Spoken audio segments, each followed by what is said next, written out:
How you doing, everybody? Good morning. Matthew chapter 13, verse 1.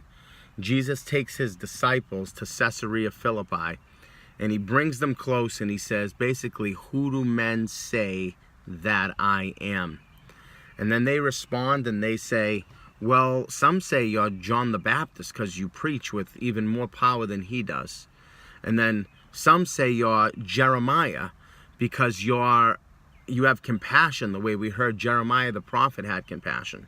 Some say you're Elijah because of the miracles you can do are even greater than his. And then Jesus basically tells them, well, who do you say that I am? Now listen, that's the most important question that every single person needs to answer. Who do men say that Jesus Christ is? They can say he's just a historical figure. They could say, well, I heard of the name Jesus, but I don't think he ever existed. They could say, yeah, some madman that walked around claiming to be the Son of God. And I don't know about all hocus pocus and miracles. I don't know.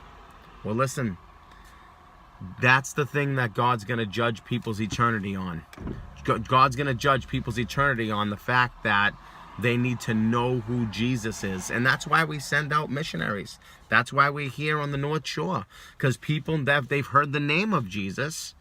But if they don't trust on the name of Jesus and on him alone, Jesus Christ, the Son of God, God in the flesh, that he paid the penalty for the sins of the world. If they don't put their faith and trust in him, Jesus made it clear that they will perish.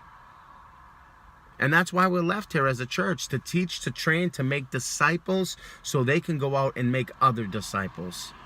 So we need to ask ourselves, are we doing our part? I need everybody who watches this to pray like they never prayed before, to get involved like they never got involved before, to give like they never gave before, to serve like they never served before. Because if you know Jesus, your eternity is set. But the multitudes around us need to know who Jesus is. And God leaves it up to us, his church, his own people, saved by his grace, to get the gospel message out there. So get involved. You say you might be scared or timid or whatnot, pray. God will give you the strength. Get involved. God bless.